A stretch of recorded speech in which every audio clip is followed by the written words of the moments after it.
Hey guys, so today I'm going to prepare a baked pasta in red sauce with the Beko freestanding electric oven. So this oven is one of the best brands with a very stylish design, and also it's definitely going to give you 100% baking results. Alright, so let's get started first of all with our pasta. You need to cook the pasta according to the directions and drain it and keep it aside. Okay, so now we're going to prepare the sauce. Add the red sauce to a bowl. Next, we're going to add the cottage cheese and a cup of mozzarella cheese. Give it a good mix. And then we're going to add some garlic paste, and we've dried parsley and oregano as well, and a little bit of pepper. Okay, so next we are going to whisk the egg and then add this to the sauce.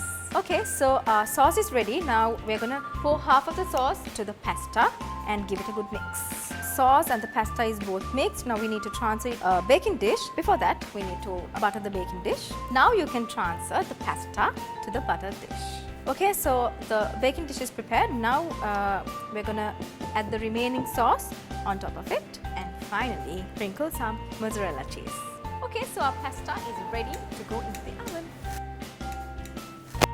Okay, so our pasta is ready. I'm going to sprinkle a little bit of coriander leaves on top. You can use anything as you prefer. Here's our baked pasta in red sauce. Enjoy!